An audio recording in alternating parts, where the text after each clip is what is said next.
Hoy, martes 22 de enero, en Interfaz, el subsecretario de Educación Superior, el doctor Francisco Luciano Concheiro Borges, sostuvo una reunión con el rector de la Universidad de Salamanca, Ricardo Rivero Ortega, por los 800 años de esa institución. Este es el tema de nuestro reportaje del día. Nos visita el doctor Federico Fernández Cristlieff, de la Universidad Nacional Autónoma de México. ¿Sabes qué es el Foro Consultivo Científico y Tecnológico? Tiene una nueva coordinadora, la doctora Julia Tagüeña Parga. Te contamos los detalles. También nos visitarán Jonathan Espinosa Esquivel y Osvaldo Brígido García Arizmendi, alumnos de Ingeniería Mecatrónica del Tecnológico Nacional de México, quienes obtuvieron el segundo y tercer lugar del torneo Robotic Arena 2019, realizado en Breslavia, Polonia. No te pierdas nuestro segundo reportaje sobre mujeres en la ciencia. En esta ocasión te presentamos a Irene Joliot-Curie, Premio Nobel de Química en 1935. Y conoce los detalles del Festival Internacional de Piano de la UNAM. Esto y mucho más en el programa que te conecta con lo mejor de la información en educación. Esto es Interfaz. ¿Qué tal, amigas y amigos de la Agencia Informativa de Educación de México? Bienvenidos, nos da muchísimo gusto tener la oportunidad de saludarlos y presentarles esta que es su interfaz con el mundo de la educación, del conocimiento, de la ciencia, la tecnología, el arte, la cultura. Hoy tenemos un programa muy interesante y saludo con mucho gusto a Omar Cepeda. Omar, ¿cómo estás? Así es, Ana Cristina, muy buenos días, qué gusto saludarte y por supuesto a todos ustedes, amigos y amigas que nos ven a lo largo y ancho del país por todas las plataformas de televisión, por el 14.2 Televisión Abierta, por supuesto todas las plataformas de sistema de pago y también, por supuesto, por Facebook y por Twitter, completamente en vivo también por estas plataformas de las nuevas tecnologías. Acompáñenos, muy buenos días, es un placer estar con ustedes, como bien lo dices, Ana Cristina, muchas entrevistas relevantes. Hoy vamos a hacer énfasis en algunos aspectos de la movilidad. Creemos que, y siempre lo hemos manifestado aquí, Ana Cristina, que la movilidad enriquece en verdad, en muchos aspectos, a los jóvenes de todo el mundo, pero por supuesto a los jóvenes mexicanos, tanto en lo académico como en lo personal. Esto y muchas cosas más esta mañana.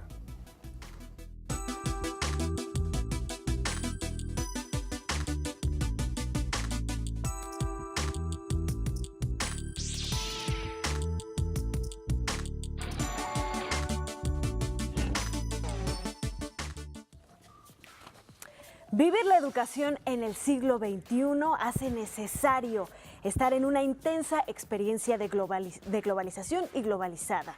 Y es que la globalización en la que vivimos inmersos es un proceso centrado en el flujo mundial de ideas, recursos, personas, economía, valores, cultura, conocimientos, bienes, servicios y tecnología. Esto resulta sumamente importante, sobre todo en lo que respecta a la educación superior y a las instituciones que la imparten, que son además grandes generadoras de investigación y conocimiento en los países. La internacionalización es un proceso con un carácter dual en las universidades. Por una parte, implica la presencia de la dimensión internacional al interior de sus funciones y por otra, implica la proyección internacional de las capacidades y los productos que tienen las universidades. Ofrece oportunidades especialmente para la mejora de la calidad de la docencia y la investigación, así como para la vinculación, articulación y fortalecimiento institucional. Un resultado general es la mejora de la calidad docente, no solamente por alcanzar estándares internacionales, sino también porque se crean condiciones para la superación académica y espacios abiertos y cosmopolitas para la interacción de la comunidad universitaria. La internacionalización por medio de la cooperación permite diversificar la oferta docente y generar nuevos programas, especialmente de posgrado, aumentando el nivel académico y científico de una universidad. Esta diversificación se traduce como resultado en una mayor capacidad para atender las demandas de los estudiantes y profesionales y, en consecuencia, un mejor consecución de la función social de la universidad pública. Así es, Ana Cristina, definitivamente la vinculación entre universidades de diversos países es fundamental para promover la movilidad y cooperación internacional. En ese sentido, el subsecretario de Educación Superior, Luciano Concheiro Borges, se reunió con el rector de la Universidad de Salamanca, Ricardo Rivero Ortega, por los 800 años de esta gran institución española, siendo precisamente la más antigua de España y del mundo hispánico y la tercera más antigua de Europa. Una de las universidades más antiguas de Europa cumple 8 siglos.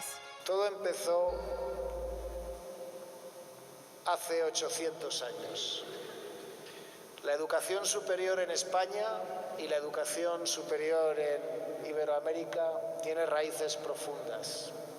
La Universidad de Salamanca es la más longeva de España y en su larga historia ha mantenido una estrecha relación con México. La fundación de las universidades americanas es el primer puente cultural entre dos continentes. Una relación que llegó a uno de sus momentos más luminosos durante el exilio español. España tiene mucho que agradecer a México. Este país acogió a los exiliados españoles hace 80 años, que fueron recibidos en las universidades mexicanas y trabajaron con los mejores intelectuales mexicanos, creando cultura y conocimiento. El exilio español trajo a México nombres como Buñuel, Girau, León Felipe y Concheiro, un suceso que enriqueció la vena cultural, social y económica de nuestro país. Poder aquí, desde mi particular historia, yo soy hijo de ese refugiado español y de una mexicana también, parte de esta historia de este país, de la Revolución Mexicana. La educación es quizá uno de los sectores más dinámicos entre España y México, una relación cercana que sigue fortaleciéndose. Muchos mexicanos, profesores, profesoras jóvenes vienen a Salamanca y trabajamos juntos en proyectos de investigación y en programas formativos que hacen que todos avancemos. La Centenaria Universidad de Salamanca tiene sus cimientos en su historia y su máximo reto está en ofrecer una educación de vanguardia a las nuevas generaciones. Yo creo que el gran desafío de los sistemas educativos de nuestro tiempo, he dicho, es estar a la altura de las circunstancias de la inteligencia extraordinaria de los jóvenes. Tenemos chicos y chicas cada vez más capaces, mejor preparados, y los responsables educativos tenemos que ser capaces de darles lo que necesitan para incrementar sus saberes, sus talentos, sus aptitudes. Hay un gran futuro y para México el futuro en este momento es especialmente prometedor. La modernización, actualización e innovación de cualquier institución es la mejor estrategia para su supervivencia, combinando tradición y modernidad. Tenemos una universidad muy antigua de 800 años, pero en la que el blockchain, la inteligencia artificial, los objetivos de desarrollo sostenible, la equidad de género.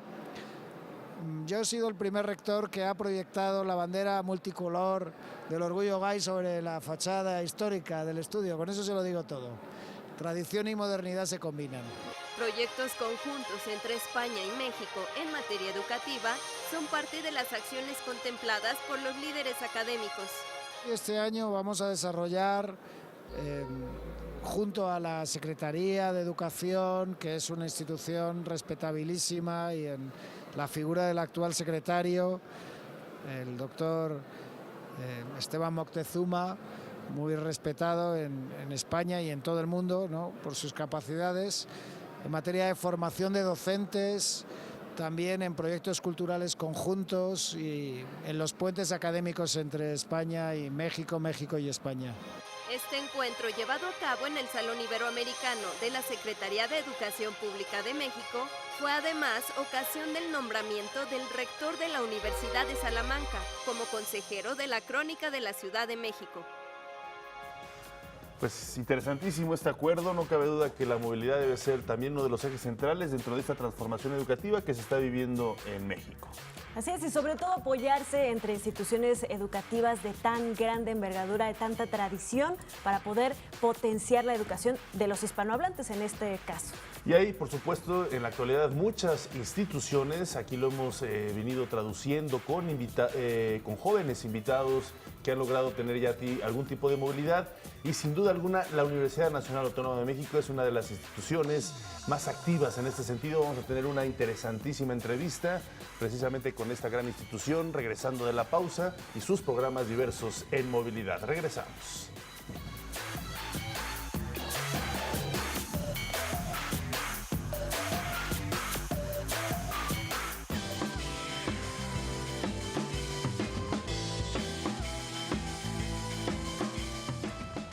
Gracias por seguir con nosotros en Interfaz y bueno, como bien lo anunció Omar antes de la pausa, esta mañana nos acompaña en el estudio el doctor Federico Fernández Kristliev, director general de Cooperación e Internacionalización de la Universidad Nacional Autónoma de México, para seguir profundizando, por supuesto desde la perspectiva de nuestra máxima casa de estudios, sobre la importancia, la relevancia de que las instituciones de educación superior y las instituciones de educación en general tengan fuertes programas de internacionalización, presencia en el mundo, presencia del mundo en estas instituciones académicas a través de distintos programas y de distintas estrategias. Muchísimas gracias, doctor, por estar con nosotros el día de hoy. Muchas gracias, Ana Cristina, por la invitación. Gracias, Omar. Gracias. Primero que nada, pues explíquenos a grandes rasgos de qué se encarga esta Dirección de Cooperación Internacional de la Universidad Nacional Autónoma de México. Bueno, nosotros llevamos dos aspectos principalmente. Uno que es todos los convenios internacionales que implican movilidad de la UNAM.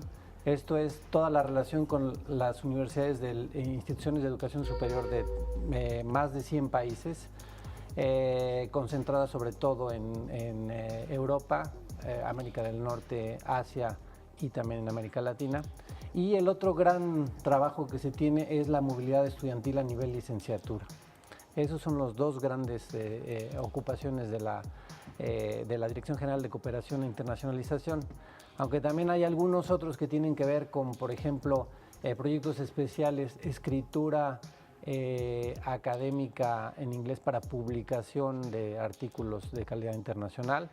Es uno de los vehículos que se usan también para la comunicación e internacionalización y algunas otras tareas también. Sí, porque también hemos visto que la UNAM tiene algunas oficinas, algunas instancias, también en algunos países. ¿Y cuál es la función de esta? Porque como bien dice, pues los convenios con más de 100 países para que los estudiantes puedan tener alguna actividad académica, por supuesto, pero también el hecho de tener oficinas en estos países, ¿cómo generan este tipo de embajadas de la UNAM? Sí, bueno, el proyecto de las oficinas o de las entidades que existen fuera de la ciudad universitaria y fuera de la UNAM es muy antiguo. Empezó en 1944 con la fundación de una escuela en San Antonio, Texas, sobre todo para la atención de población migrante a los Estados Unidos. En 1995 se funda una segunda escuela, son escuelas propiamente dichas con salones, biblioteca, sala de exposiciones, etcétera. En virtud del Tratado de Libre Comercio con Canadá y Estados Unidos. Entonces se hace la segunda escuela en la capital federal de Canadá, en Ottawa, Gatineau. La tercera se funda en 2002 en Chicago, donde hay también una presencia importante de comunidad mexicana. Y después el modelo se cambia un poco y se hacen oficinas al interior, más chiquitas, ya no escuelas, sino oficinas al interior de nuestros pares académicos. Por ejemplo, en la Universidad de Massachusetts, ¿no? Dentro de su campus tenemos una oficina que está ocupada por 2 personas que hacen todas las gestiones de vinculación. Las primeras 3 que mencioné son escuelas propiamente en donde hay salones, donde se enseña inglés, francés y español para los extranjeros, para los nacionales se enseña inglés y francés, y en el caso de Canadá, para las otras, pues obviamente inglés para el caso de Estados Unidos, pero tenemos otras oficinas en China, tenemos en la capital de Francia, en París, en la capital del Reino Unido, en Londres, en Madrid, en Berlín, esas son en Europa. Y tenemos una en Latinoamérica que queda ubicada en la Universidad de San José, de la Universidad de Costa Rica en San José. Claro. ¿Cómo se hace esta labor desde una universidad como la Universidad Nacional Autónoma de México de conseguir estos más de 100 convenios con las universidades? Digo, obviamente tratándose de una universidad como la nuestra, que ocupa lugares importantes en los rankings a nivel mundial, supongo que la tarea debe ser más sencilla que en otras instituciones de educación. Sin embargo, me gustaría que nos compartiera cómo se tiene que hacer esta gestión, este lobbying para lograrlo. Bueno, es complicado. Primero, no son 100 convenios, son como 100 pares de 100 universidades con las que tenemos algunas, ¿no? Tenemos más de 1000 convenios, algunas de ellas son para diversas funciones.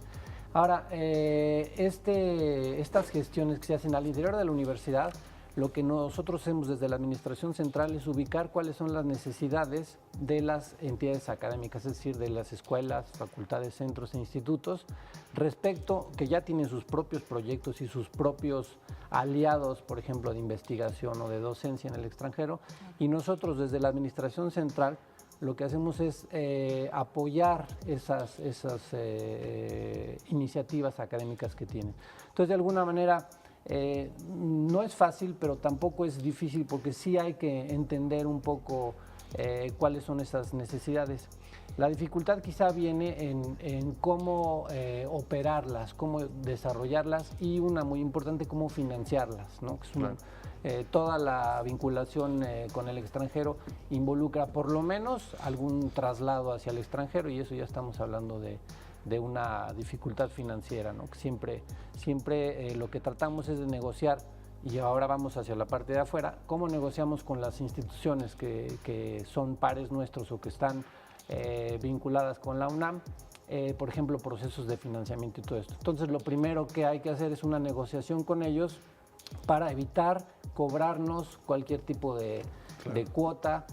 Nosotros recibimos encantados de la vida a todos los alumnos que vienen entrantes, y nosotros enviamos en reciprocidad a nuestros alumnos también para el extranjero. Supongo que es una gran responsabilidad, por ejemplo, retomando un poco lo que comentaba Ana Cristina, no solo por el hecho de los ratings, que últimamente la UNAM pues está muy bien posicionada, por el mismo hecho de lo que nosotros conocemos como UNAM, que es nuestra máxima casa de estudios, que tiene un importantísimo número de carreras, una gran matrícula, en fin, muchos elementos que la hacen ser pues una gran universidad, por supuesto. También esto genera una gran responsabilidad para tener esta presencia en el mundo. ¿Cuál es esta filosofía de tener esta presencia en el mundo? Bueno, de lo que se trata es, como Universidad Nacional, tenemos una gran responsabilidad en atender los problemas nacionales. Entonces, nuestra ventana hacia el mundo tiene que ver con identificar cómo en otras latitudes, cómo en otras instituciones se enfrentan problemas similares. Cuando uno envía a sus alumnos al extranjero, es porque tiene la gran esperanza de que esos alumnos aprendan cosas nuevas, se enfrenten a situaciones nuevas, conozcan cómo resolverlas y regresen con un saber y con un sabor también que antes no tenían, ¿no? Okay. Ese saber les permite entonces incidir también en Déjenos hacer una breve pausa, doctor Federico, y regresamos con usted para seguir platicando de este tema. Regresamos.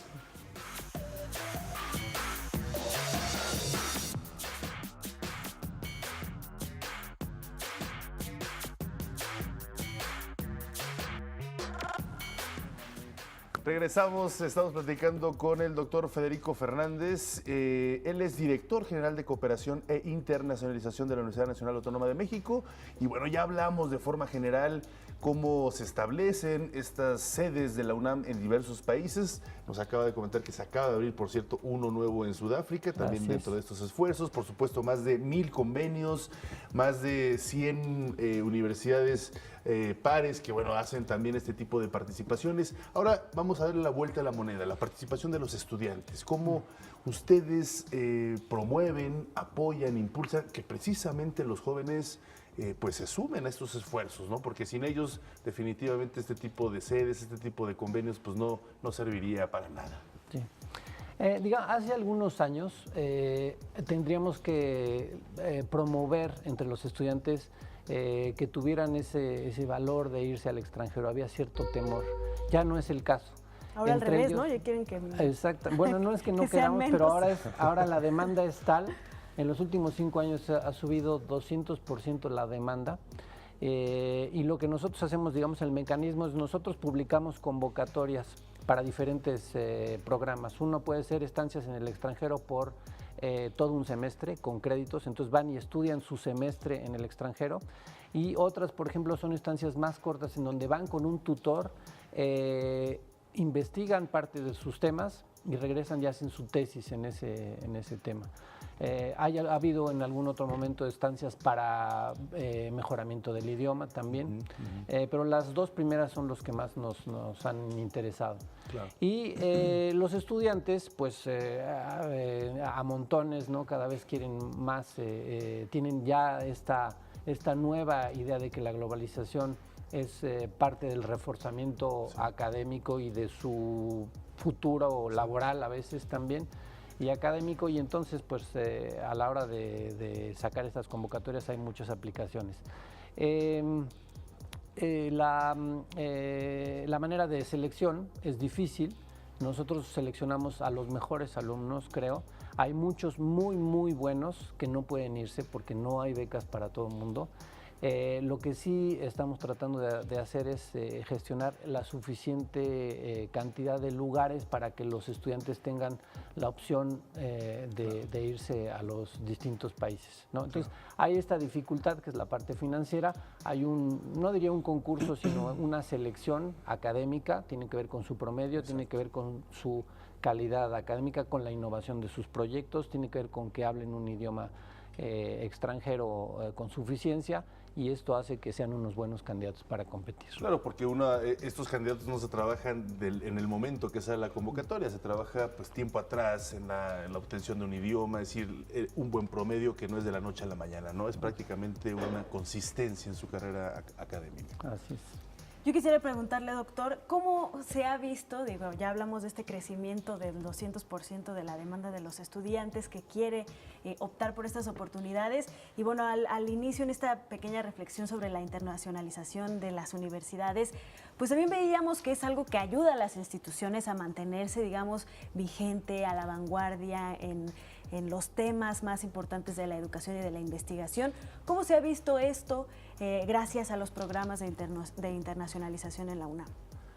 Bueno, en algún momento también se mencionó con Omar los rankings, ¿no? Cómo es el impacto en términos académicos, cómo se mide en comparación con otras universidades, claro, la presencia académica, digamos, en temas de punta, en publicaciones, en investigaciones conjuntas, ese tipo de cosas, en dobles grados que se hacen con otras universidades, en la presencia de alumnos extranjeros que quieren venir a México a estudiar también. Todo eso impacta en ese sentido. Pero quizá el impacto más importante es cuando nuestros alumnos, después de haber tenido una estancia en el extranjero, regresan y, aunque no se den cuenta, generan un pequeño impacto en su entorno inmediato, en su salón de clases, claro, en sus discusiones con sus profesores, en su casa, cuando están contando algunas de las anécdotas que parecerían anécdotas, y en realidad es un cambio de mentalidad, es una visión, es una apertura de mente hacia un mundo internacional, hacia una tolerancia a distintos credos, distintas orientaciones, distintas formas de ver el mundo y entenderlo, a confrontaciones que tuvieron que resolver desde un salón de clases, lo cual hace siempre que estas discusiones sean pacíficas, digamos, ¿no? Eso es una garantía. Para mí la educación y la tolerancia internacional son claves para resolver nuestros problemas en el futuro. Entonces son estas dos cosas. Por un lado está los impactos académicos que pueden ser medidos por las universidades a tipo de rankings y ese tipo de análisis, y por otro lado los que son más reales son cómo se transforma nuestro país a través de, aunque sea poco a poco, gota a gota, del conocimiento de estos alumnos que tienen con sus experiencias en el extranjero. Claro. ¿Cuáles son las recomendaciones que ustedes les hace a los jóvenes universitarios de la UNAM, por supuesto, que logren llevar este procedimiento adecuado ante la selección tan estricta que hay? Pero como usted bien dice, seguramente hay muchos jóvenes que se quedaron fuera, a lo mejor con los merecimientos. ¿Cuál es el proceso lógico, natural que deben de seguir para poder precisamente estar a tiempo en ello? Sí, yo haría una reflexión general que estamos trabajando mucho con las facultades, con los propios profesores y con los propios alumnos directamente. Y esta reflexión consiste en alejarse de este modelo en el que nosotros pensábamos en que una institución pública nos tenía que dar, ¿no? Claro. nos daba, por ejemplo, la educación. Nosotros tenemos garantizado en nuestras mentes, los que acceden a la UNAM y a la educación pública en el país, que es gratuita, ¿no? Cuando sí cuesta, le cuesta al país muchísimo, o sea, le cuesta a todos los que trabajamos y hacemos que México crezca, nos cuesta esta educación. Cuando nosotros tenemos conversaciones con otras universidades, nos dicen cómo es posible que no le cobren al estudiante, ¿no? Bueno, entonces la primera reflexión es: no hay que estirar la mano para que nos den, hay que trabajar por eso, hay que ir por eso. Entonces hay que formarnos bien, hay que conservar nuestro promedio elevado. A veces hay materias que uno como alumno no quiere seguir o que se peleó con el profesor. Todo esto es natural, es bienvenido, son parte de las discusiones, pero también hay una inteligencia para decir: yo de todos modos voy a sacar bien mi materia, y esto es importante. Entonces, ser un alumno regular, ser un alumno con promedio alto, empezar a cultivar una lengua extranjera desde el principio si se puede, del bachillerato. Y otra cosa importante también es ver que el financiamiento a veces pues no alcanza para todos, y entonces tener una mente abierta para decir: si no lo obtengo en el primer año, la puedo obtener en siguientes, y si no me la da la UNAM, me la va a dar alguna otra organización, ¿no? Pues muchísimas gracias, doctor, por habernos acompañado. Lo esperamos muy pronto para seguir hablando sobre estos temas. Encantados. Sí. Muchísimas gracias. Gracias. Una pausa y volvemos con otra interesante entrevista. No se la pierdan.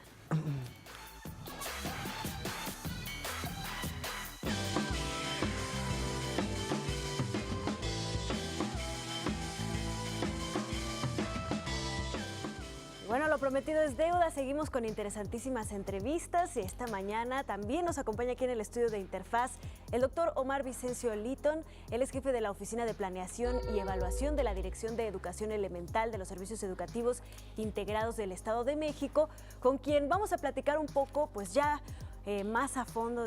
Estamos hablando de internacionalización, de estas oportunidades, de estas relaciones que existen, por ejemplo, en nuestra nota del día, entre México y la Universidad de Salamanca, una de las más importantes entre los hispanohablantes del mundo.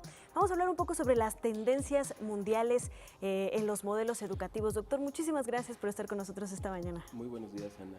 Un placer. Bienvenido, Omar, gracias por acompañarnos desde el Estado de México. Así es. Encantado de estar aquí con ustedes. Gracias, un placer. Pues platíquenos un poco qué es lo que usted ha trabajado acerca de estos distintos modelos educativos en el mundo y cuáles son las tendencias.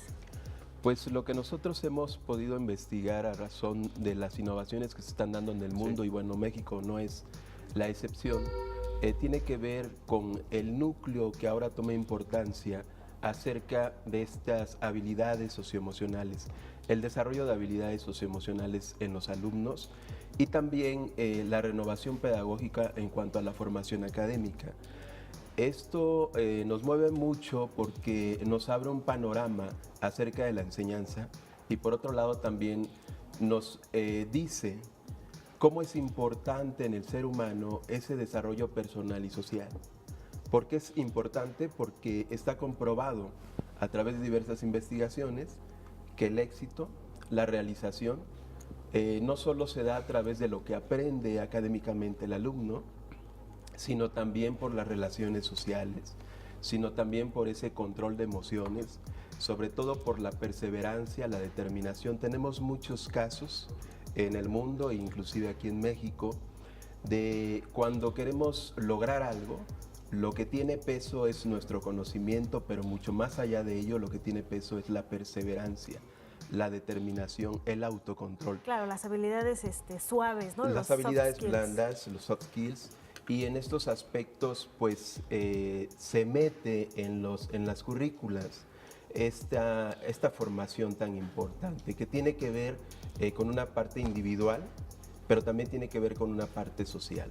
Claro. Es muy relevante en ese sentido. Sí, estas estrategias que usted comenta de innovación y toda esta estructura tan importante para el futuro pues de la educación en cualquier nivel, ¿cómo le hacen para homogeneizarlo? Para llegar precisamente a las personas, por ejemplo, que menos accesos tienen o que tienen más vulnerabilidad a la hora de, en un momento dado, desertar de algún proceso educativo.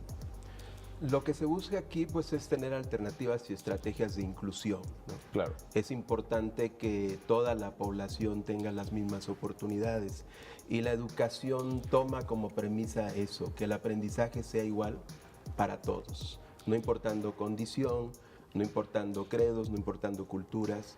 En ese sentido debe haber diseños universales, diseños que contemplen las diferentes características, y los docentes pues están siendo capacitados precisamente para que en su intervención, en sus prácticas, tenga que ver esa inclusión. Es una forma también, sabemos que la educación pues es lo que permite en cierta manera la igualdad social, el acceso a oportunidades, de tal forma que es importante tener esto como cultura y como política educativa, y eso es lo que se está haciendo. Claro. Yo quisiera que nos ayudara a entender un poquito mejor para la gente que nos está viendo Claro. de qué se tratan o cuáles son estas llamadas habilidades blandas o soft skills, ¿no? Incluso han estado circulando en las redes sociales infografías, ¿no? Que nos dicen cosas que no nos enseñan en la escuela y que deberíamos aprender, como la oratoria, hasta cosas como pagar impuestos, cosas que nos ayudan realmente a llevar una vida y que en las currículas tradicionales o por muchos años no se han incluido de forma integral, ¿no? ¿Cuáles son esas habilidades que tenemos que procurar también? Las habilidades podemos hablar de 3 núcleos en especial. A partir de ellas se desprenden diversos rasgos. Un núcleo es, por ejemplo, el autocontrol. Otro núcleo es la determinación y un tercer núcleo es la perseverancia. ¿Por qué son relevantes estos núcleos? Porque a través de ellos podemos encontrar rasgos como la resiliencia, por ejemplo. También podemos encontrar algunos rasgos de inteligencia emocional y son muy importantes porque permiten precisamente que enfrentemos situaciones, ¿no? Repito, podemos tener diferentes problemas, diferentes situaciones que atender, pero cuando tienes esa determinación, cuando tienes esa perseverancia, cuando tienes ese autocontrol necesario para resolver problemas, eso es lo que te permite salir adelante.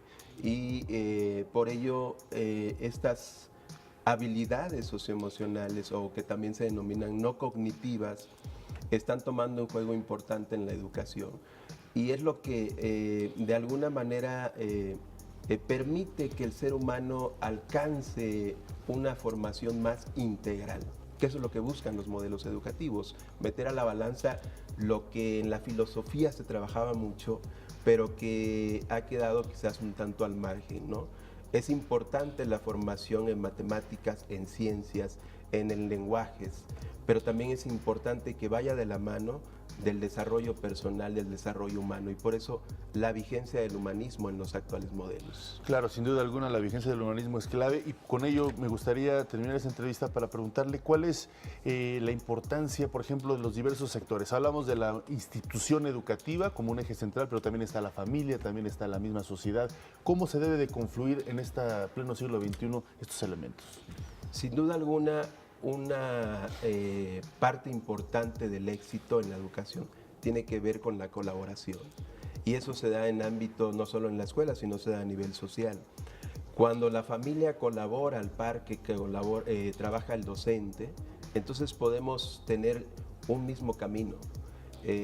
Necesitamos tener más trabajo colaborativo, necesitamos que los padres también entiendan lo que los docentes ahora están recibiendo con la formación y la capacitación en este haber de las habilidades socioemocionales, y que vean la importancia de la educación en los hijos a través de estos valores. Aquí tenemos estilos a veces de crianza que pueden tener un peso positivo o negativo, y para poder alinear los trabajos y tener ese camino en común, pues necesitamos que los padres igual entiendan el valor de estas habilidades y de la educación. Si no, estaríamos cada quien cubriendo intereses propios, ¿no? Claro, con esfuerzos vanos, estoy de acuerdo. Así es. Y la participación de toda la sociedad. Doctor Omar Vicencio Litton, jefe de la Oficina de Planeación y Evaluación de la Dirección de Educación Elemental de los Servicios Educativos Integrados al Estado de México.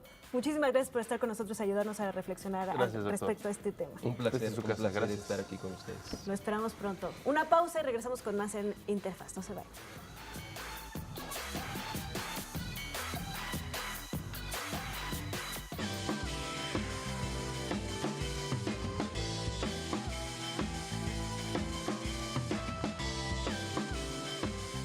Bueno, pues continuamos con interesantes entrevistas. Ya lo vieron, maestros o gente dentro de la academia que están impulsando la movilidad. Y hoy nos acompaña también otro tipo de movilidad, en este caso es las competencias internacionales de robótica que están muy de boga en todas las universidades y por fortuna México cuenta con gran talento en esta materia. Nos acompañan esta mañana Jonathan Espinosa Esquivel y Osvaldo García Arizmendi. Ellos son alumnos de Ingeniería Mecatrónica del Tecnológico Nacional de México. Obtuvieron el segundo y tercer lugar del torneo Robotic Arena 2019 en Polonia. Muy buenos días, gracias por acompañarnos. Gracias. Pues felicidades, aquí estamos viendo ya inmediatamente en la mesa este dron que fue el que ocasionó salir Avantis en este torneo de robótica 2019 en Polonia. Felicidades, platíquenos cuál fue la idea central de este proyecto, este objetivo y cómo llegaron a estos resultados tan óptimos. Bueno, desde un principio nosotros, éramos estudiantes de primer semestre, recién entrábamos al tecnológico y ahí hubo una conferencia en la cual hicieron una demostración acerca de drones, entonces a mí me llamó la atención, ni siquiera los conocía anteriormente, para mí era algo nuevo, entonces decidí adquirir uno y con el paso del tiempo fui practicando con el dron y llevaron a cabo concursos en los cuales tuvimos la oportunidad de poder participar enhorabuena, obtuvimos buenos resultados. Claro, sin duda alguna. Osvaldo, cuéntanos de qué se trata este concurso en específico, el Robotic Arena, en este caso 2019, claro. ¿No? Pero bueno, ¿en qué consiste y qué es lo que tuvieron que hacer? Ya nos contó Jonathan, pues cómo él se fue adentrando en el tema de los drones, pero ¿qué tuvieron que hacer específicamente para entrar a este concurso? Bueno, para llegar ahí, primero hicimos un concurso interno en nuestra institución, que es el Tecnológico Nacional de México. Después de eso, ahí ganamos nuestra acreditación. ¿Que se trataba de qué? Claro, la competencia de drones es de obstáculos. Tenemos que seguir un circuito e ir venciendo ciertos obstáculos sin tocar absolutamente nada, ni que el dron caiga. Claro. Y bueno, discúlpeme que te interrumpa, nada más para la gente que no sepa lo que es un dron, son pues estos aparatos voladores no tripulados, ¿no? No Esa tripulados, es correcto. su definición como Sí, tal. correcto. Y luego, ¿cómo llegaron hasta Polonia? Después de eso, participamos en Guadalajara en el RoboMatrix, la 8ª edición, en la cual volvimos a ganar y ganamos nuestra acreditación hacia Polonia. De hecho, en el RoboMatrix participaron países como Ecuador, Bolivia, México. Fue a nivel continental. Y fue donde ganamos la acreditación para Polonia, al Robotic Arena. Ahí nos dieron lo que fue un pase, una acreditación, y fuimos en representación de Latinoamérica.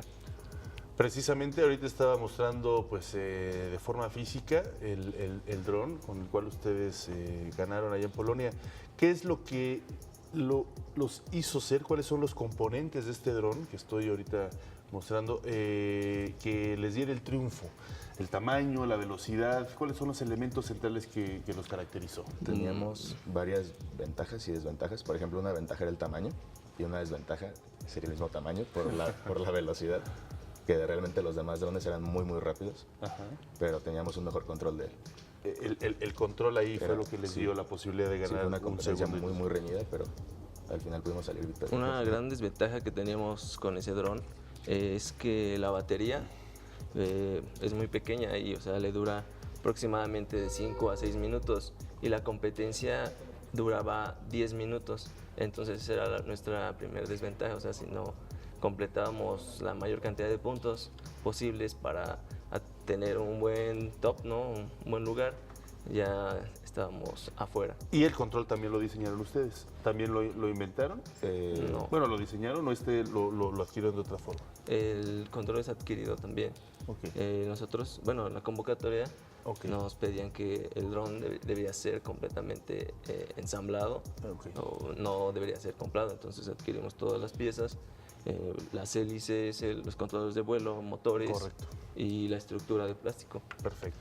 ¿Qué es lo que se necesita para lograr tener un buen resultado en este tipo de concursos? Porque no es lo mismo que ustedes como ingenieros mecatrónicos vayan a sus clases y hagan sus sus diferentes materias que tener que organizarse en un equipo, ir superando diferentes etapas para poder lograr desde la inscripción hasta estar ahí, convivir con otros jóvenes de su edad. ¿Qué fue lo que creen que fue lo más importante para lograrlo y qué apoyo recibieron del Tecnológico Nacional? Pues bueno, el apoyo del Tecnológico Nacional de México fue totalmente, ya que desde nuestra casa de estudios, pues de ahí nos empezaron a dar las herramientas, que es un apoyo importante. Ahora nos apoyaron también demasiado con los gastos que íbamos a tener ahí en Polonia. Y pues... Claro. A mí me gustaría preguntarte cuáles fueron los países o cuáles fueron las nacionalidades con las cuales ustedes pues vislumbraron esta importante competición. ¿En qué zonas del mundo se está desarrollando más este tipo de tecnologías? Y claro, ¿cuáles fueron en este caso los ganadores de estos certámenes? Bueno, la verdad es que conocemos muy bien quiénes eran los ganadores, pero tenían una apariencia alemana.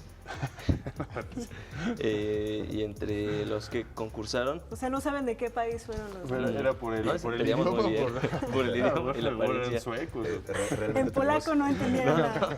Tuvimos un problema, de hecho... ¿Cómo se enteraron que ganaron si no sabían qué estaban diciendo? Fue algo muy interesante, por el Jonathan muy y por grato. el Osvaldo. Ajá. ¿Cómo fue? No, porque estábamos esperando como la competencia de drones que dieran resultados y no entendíamos absolutamente nada. Pero escuchamos México y dijimos, somos nosotros. Eran los únicos mexicanos que estaban ahí. Tenemos que subir. Sí. Oye, pues bueno, son parte de las experiencias, claro. Ustedes iban concentrados en su proyecto, en su protocolo, ¿no? Pero bueno, o al menos ¿cuántos países habían? Si habían países de todo el mundo, si era una competencia importante. Sí, en ese sentido, bueno, ¿no? y pregunté y me comentaron que había 9 países. Entre ellos era Rumania, Lituania, Alemania. Alemania, pues sí, los que ganaron República según Checa. ustedes ya coronaron a Alemania. Y los polacos. Los polacos, por supuesto. Pues muchísimas felicidades. ¿Cómo pueden seguir su proyecto y pues seguirlos apoyando en sus planes del futuro? Ahorita tenemos pensado otro concurso, que es un concurso más profesional en cuanto al pilotaje de drones. Es la Drone Racing League, así es conocida, en donde pilotos de varios países llegan y concursan por un primer lugar. Claro, por supuesto, hay que seguir reconociendo esto. Sí, pues al igual ahora también estamos a raíz de esto haciendo un club de robótica en el Tecnológico Nacional de México. Muy bien. Que es para que los que vienen atrás de nosotros sigan con ese interés, como para que sigan haciendo prototipos, claro, sigan compitiendo y que México siga destacando en este tipo de cosas. Sin duda alguna. El trabajo en equipo creo que es fundamental y la suma de talentos. Claro. Muchas gracias. Muchas gracias. Gracias, Jonathan y Osvaldo. Gracias por acompañarnos. Éxito. Vamos a hacer una breve pausa. Regresamos. Esto es Interfaz. Más entrevistas.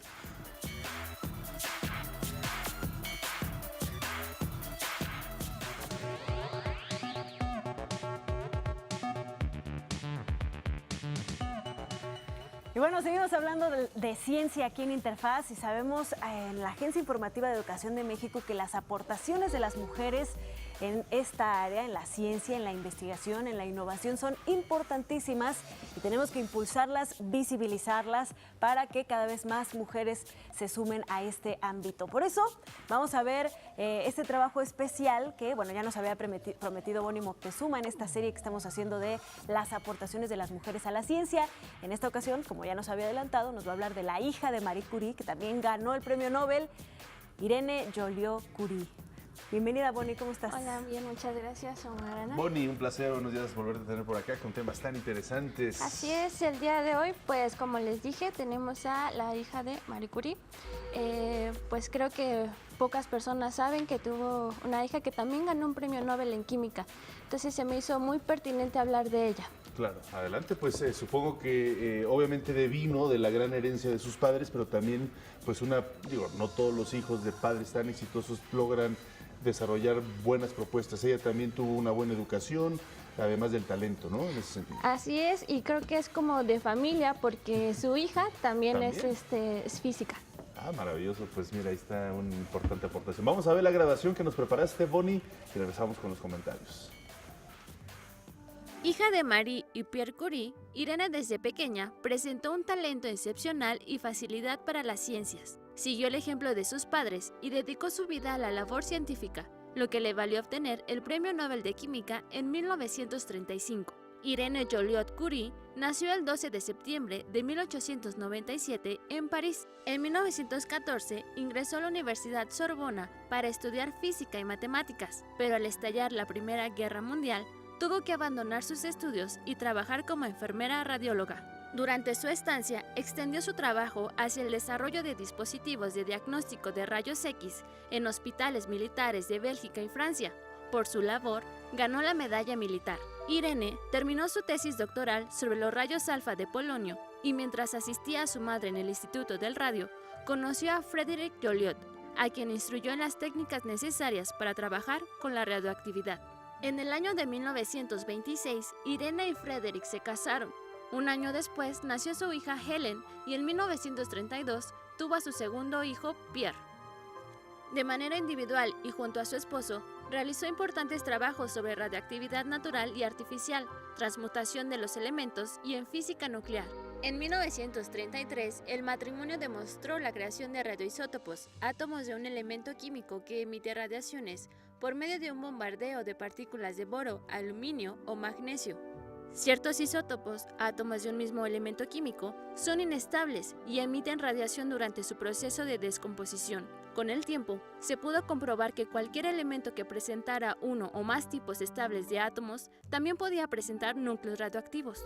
Ambos consiguieron obtener más de 400 elementos químicos nuevos que emitían radiación, abriendo un campo de aplicación no solo en física y química, sino también en medicina e investigación general. En 1935 recibieron el Premio Nobel de Química por su contribución a la investigación nuclear. Tras su premio, los Joliot-Curie extendieron su trabajo a la identificación de productos de la fisión nuclear y se involucraron en el impacto social que ocasionaba la radioactividad. Irene también se destaca por compromiso social durante la Guerra Civil Española y la Segunda Guerra Mundial. Participó en la lucha por el desarrollo social e intelectual de las mujeres y fue miembro del Comité Nacional de la Unión de las Mujeres Francesas y del Consejo para la Paz Mundial, y en 1937 consiguió la cátedra en la Facultad de Ciencias de París. En 1946 fue nombrada directora del Instituto del Radio y en 1948 asistió a la inauguración del primer reactor nuclear francés. Irene Joliot-Curie murió en 1956 debido a la leucemia. No solo fue una gran científica, sino también una mujer que se interesaba y luchaba en los problemas sociales de su época. El 17 de septiembre de 1927, Irene dio a luz a su hija Helen, quien continuó con la herencia científica de su familia. Je dirais que l'idée de faire de la science était, enfin d'essayer de faire de la science, était quelque chose qui était rentré en moi de façon très naturelle. Vous comprenez bien que moi-même et mon frère, nous vivions dans une famille où nos parents étaient deux scientifiques. Je les voyais partir au laboratoire, ils discutaient de ce qu'ils faisaient, ils avaient l'air très contents de ce qu'ils faisaient. Ella es profesora de física nuclear en el Instituto de Física Nuclear en la Universidad de París y directora del Centro Nacional para la Investigación Científica. También se le reconoce por su labor de alentar a las mujeres a seguir carreras en los campos científicos. Et je crois aussi que il faut que les femmes, je dirais, prennent sur elles pour avoir plus confiance et plus, oui, pour s'imposer dans ça. Además, es presidenta del grupo especial que otorga el premio Marie Curie Excellence, una distinción que reconoce a destacados investigadores europeos. Pues qué interesantes historias. De algo que vale la pena destacar, Bonnie, es ese papel de la mujer en esa época que no era tan apoyada para aspectos como la física u otras disciplinas, ¿no? Y ella logró sobreponerse a todas estas adversidades. Así es, a ella le tocó la Guerra Española y la Primera Guerra Mundial y luchó contra los derechos de la mujer. Hasta, bueno, leí que fue detenida por ayudar a refugiados españoles. Claro. Entonces, ella, bueno, siento que aparte del premio Nobel, se destaca por su lucha social. A favor de los derechos de la mujer, claro. Sí, bueno, sobre todo en el caso de estas mujeres que vivieron en épocas tan difíciles, no solo logran avanzar en la ciencia y en la participación de las mujeres en la ciencia, sino también en la educación, ¿no? Que es muy importante, la educación que reciben, pero también las brechas que abren en la educación para las mujeres. Claro, sí, su mamá también fue maestra, ella también fue profesora en la... bueno, fue fue miembro activo del Comité Nacional de la Unión de las Mujeres Francesas. Entonces también participó en universidades. Claro, una biografía muy interesante. En Francia, por supuesto, son muy queridos, muy reconocidos lo que fue la familia Curie, así que justo ahí arriba de la Torre Eiffel hay unas figuras de cera representando a los Curie. En estos, uno de sus grandes descubrimientos fue el telégrafo. En fin, historias que vale mucho la pena repasar. ¿Quién vamos a tener la próxima semana? Vamos a tener a la física austriaca Lise Meitner, quien también tiene su propio elemento químico, el meitnerio. Perfecto, el próximo martes. Muy bien, muchísimas gracias, Bonnie. Vamos a una breve pausa, regresamos. Esto es Interfaz.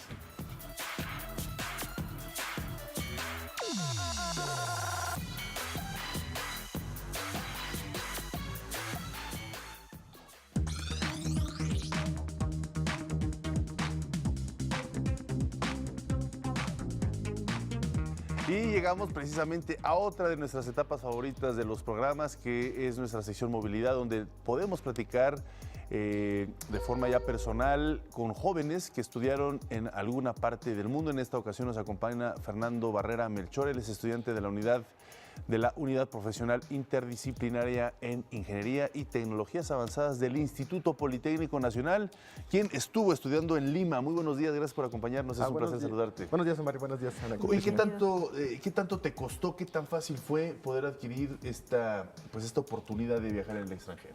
Pues sí es algo complicado, más que nada porque tienes que mantener pues un buen promedio, como comentaban anteriormente, ¿no? Claro. Es tener una trayectoria escolar, pues, por así decirlo, exitosa, en el sentido de no haber reprobado, llevar materias pues a la par de cómo van pues en la trayectoria curricular. Este promedio, ¿desde qué año lo empezaste a cultivar? ¿Desde que entraste hasta que te fuiste, qué semestre? En octavo semestre. En octavo semestre. Ajá. Bueno, como tal yo nunca tuve la idea de irme de movilidad, pero pues siempre inicié pues mi trayectoria con calificaciones pues buenas, por así decirlo.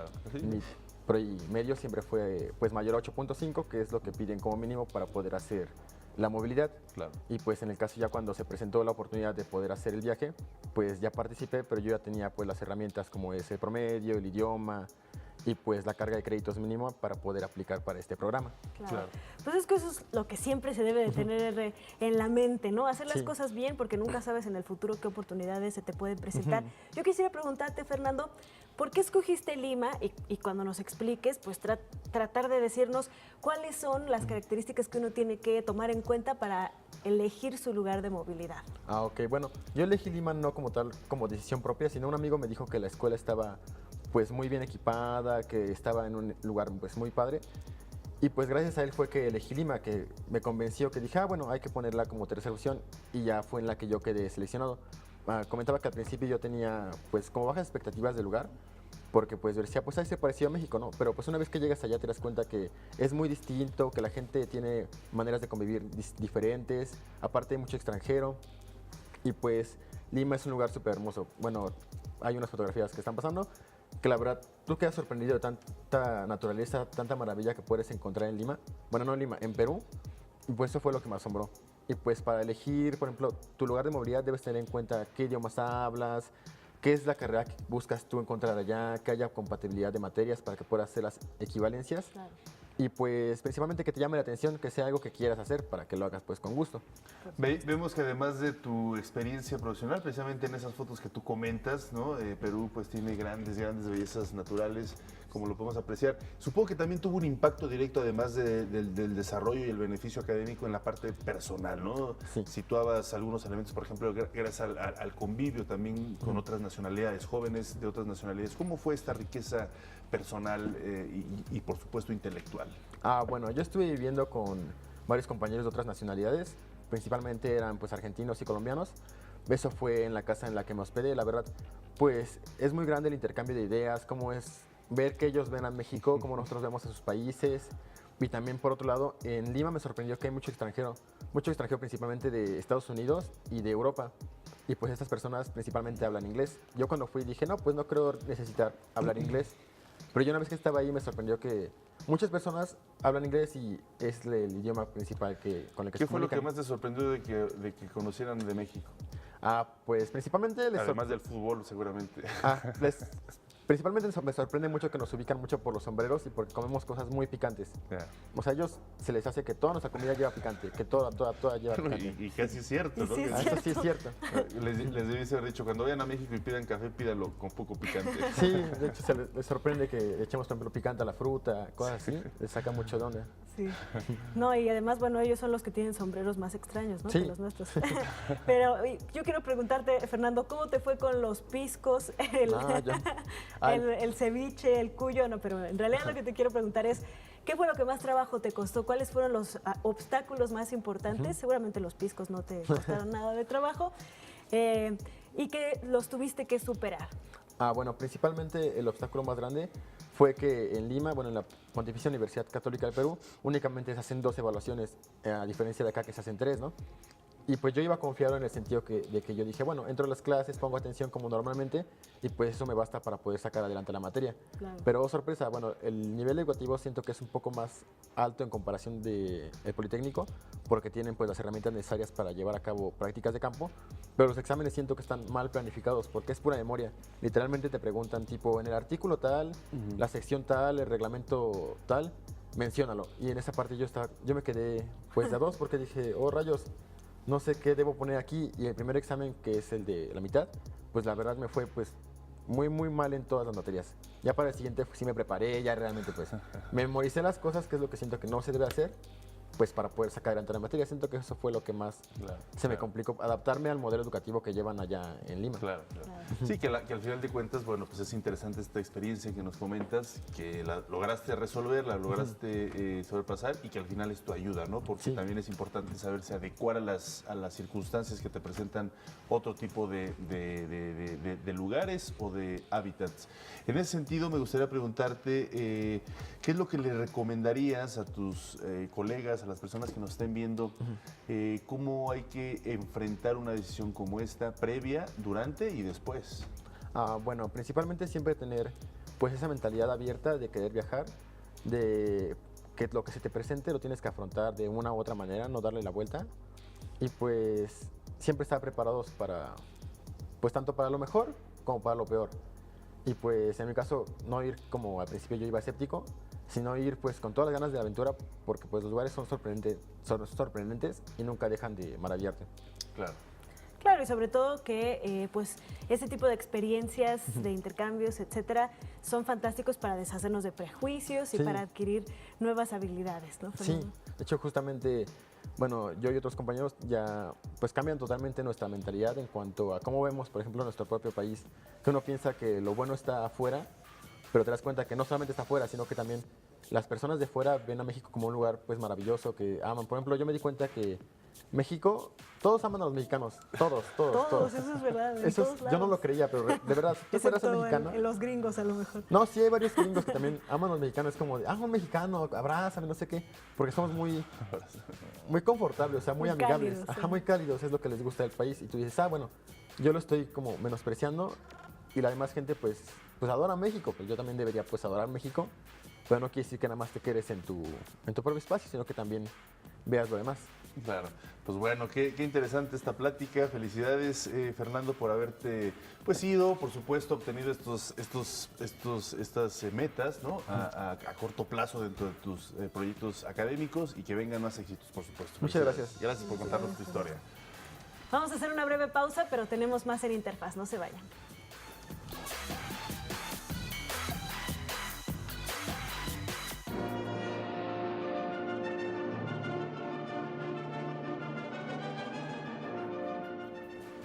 Ya regresamos a Interfaz, estamos en la parte cultural y bueno, esta mañana nos despertamos muy contentos con las noticias que nos daba la Academia de Hollywood porque dieron a conocer las nominaciones para la edición número 91 de la entrega de los premios Oscar y bueno, lo que esperábamos se hizo realidad. La película Roma del director mexicano Alfonso Cuarón obtuvo 10 nominaciones. Estas fueron por mejor mezcla de sonido, mejor edición, mejor película en lengua extranjera, mejor diseño de producción y mejor guión original, también mejor fotografía. Y bueno, Yalitza Aparicio fue nominada en la categoría de mejor actriz por su interpretación en Roma, donde comparte la nominación además con Lady Gaga, Glenn Close, Olivia Colman y Melissa McCarthy. Yalitza Yalitza Aparicio in Roma.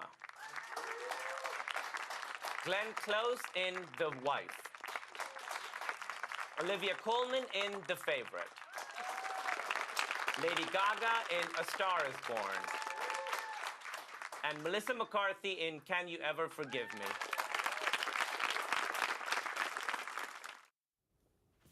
Pero eso no fue todo, como se dieron cuenta todavía no termino de decir 10 nominaciones, así que nos falta la de Marina de Tavira, que fue nominada como Mejor Actriz de Reparto, y el cineasta mexicano Alfonso Cuarón obtuvo la nominación a Mejor Director, y por último, en la categoría más esperada, Roma también obtuvo nominación como Mejor Película. Black Panther, Kevin Feige, producer.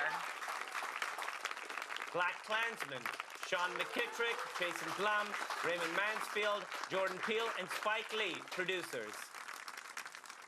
Bohemian Rhapsody, Graham King, producer. The Favorite, Cece Dempsey, Ed Guiney, Lean Magaday, and Yorgos Lanthimos, producers. Green Book, Jim Burke, Charles B. Wessler, Brian Curdy, Peter Farrelly, and Nick Vallelonga, producers. Roma, Gabriela Rodriguez and Alfonso Cuarón, producers. A Star is Born, Bill Gerber, Bradley Cooper, and Lynette Howell-Taylor, producers. And the 8th and final nominee, Vice, Dee Gardner, Jeremy Kleiner, Adam McKay, and Kevin Messick, producers.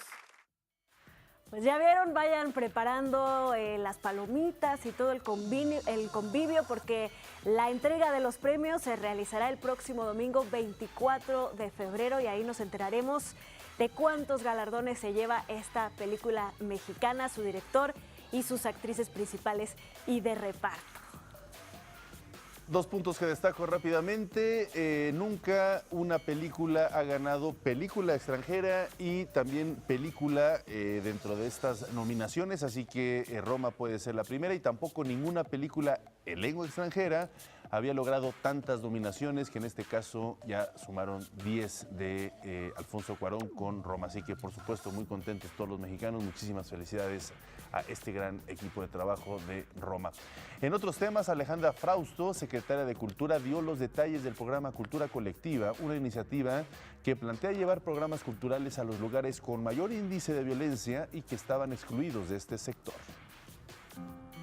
La cultura se ha convertido en una herramienta de paz y transformación social. Es por eso que en los primeros días de marzo comenzará a operar el programa de cultura comunitaria en 720 municipios alrededor del país. La línea de la cultura como una herramienta de la estrategia de paz. Sabemos que es poderosísima, que sabemos que no es una intención romántica, es algo que ya hemos vivido, que ya hemos probado en zonas difíciles y ahí estamos enfocando la mayor parte de los esfuerzos, tanto de los semilleros culturales como de las misiones culturales. Aún se afinan detalles de esta iniciativa que llevará actividades, semilleros creativos y misiones culturales a los lugares con mayor índice de violencia y que estaban excluidos de los circuitos culturales. La titular de Cultura apuntó que es necesario dar inicio a una política cultural que reconozca y recorra todo México. Estamos peloteándolo también con los estados para verificar que sean aquellas zonas en donde la problemática es mayor, en donde específicamente la zona es la que más sufre de temas de violencia. Y estamos hablando aproximadamente de 720 municipios, en donde vamos a iniciar una actividad que tiene que ver con cultura comunitaria y violencia. Entonces, cultura de paz. Se fortalecerá la Red Nacional de Bibliotecas Públicas, integrada por 8,000 espacios que volverán a cumplir con la función para la que fueron creados. Asimismo, se contará con un nuevo diseño de la página mexicoescultura.com para que sea de fácil acceso y brinde información nacional, estatal y municipal, así como la cartelera de espacios independientes.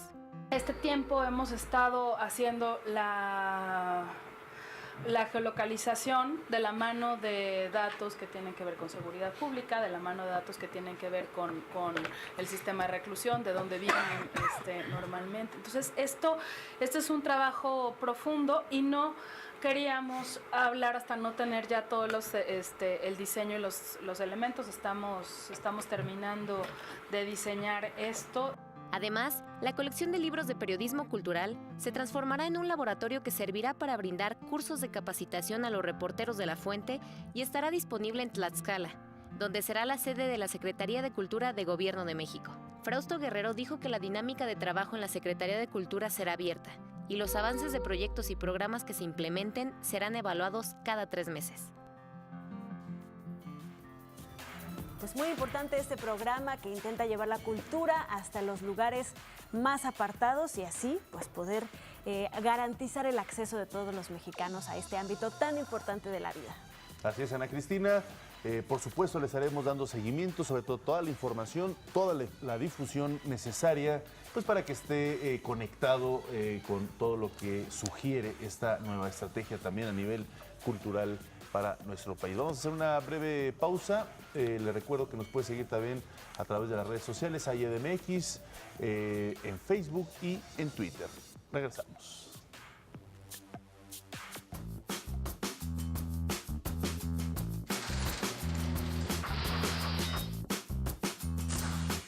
En 1887 nace en la ciudad de Durango la mezzosoprano Fanny Anitúa Yáñez.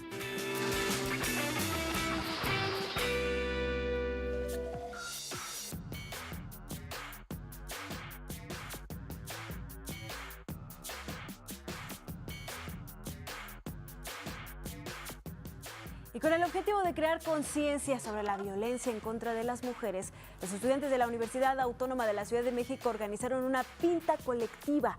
Esto para lanzar un mensaje de unidad entre la comunidad de la UACM. El feminicidio es uno de los delitos que más lastiman a la sociedad. Se trata del homicidio de mujeres por cuestiones de género. Actualmente, 17 de las 32 entidades federativas del país han activado la alerta de género por este delito. La prevención requiere de una estrategia integral.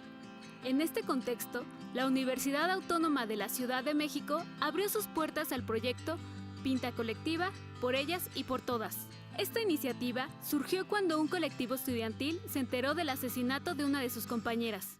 Nos preguntamos qué actividades o qué podíamos hacer para demostrar que estamos inconformes con la manera en que se llevó el caso de Leslie, que exigimos justicia y que también le demostramos a la comunidad que podemos hacer actividades juntos. A raíz del caso de Leslie Hernández, se logró identificar otros 3 casos de feminicidio de alumnas de esa casa de estudios: Marta Karina Torres, Campira Carmolinga y Nancy Moreno. Para nosotros es muy importante alzar la voz y no solo pedir justicia, sino también llevar a cabo acciones muy concretas, políticas, de concientización de nuestra población para evitar que estos actos se repitan. La comunidad de la UACM ha creado grupos de acompañamiento para frenar las situaciones de violencia de género. Estos grupos operan por planteles. Su objetivo es proteger a las víctimas con asesoría psicológica, legal e incluso económica. Los integrantes del colectivo están convencidos de que para atender este problema es necesario trabajar desde la educación básica. En las escuelas, desde todos los niveles educativos, preescolar, primaria y secundaria, se atendiera el tema de violencia y violencia de género como un tema, digamos, transversal que atraviese la currícula de todos los niveles formativos. Pero eso tiene que ver con la educación formal, digamos. Hay otra parte de la educación informal que vamos tejiendo desde la casa, desde la comunidad, y que también ahí se necesita un trabajo importante por parte del Estado, por parte de todas las instituciones.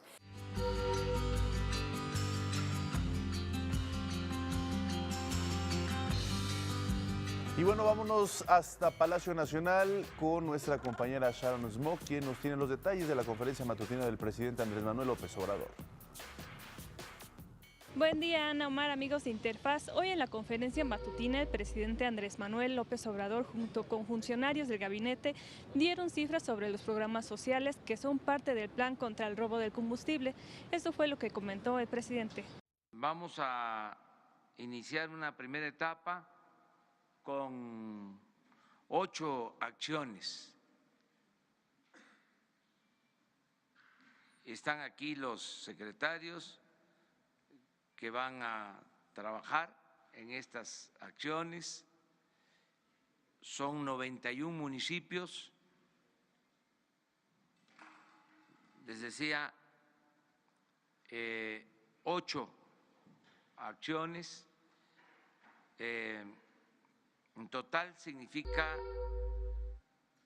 beneficiar a 1.688.447 personas. Nos vamos a dar a la tarea de atender a 53.333 jóvenes.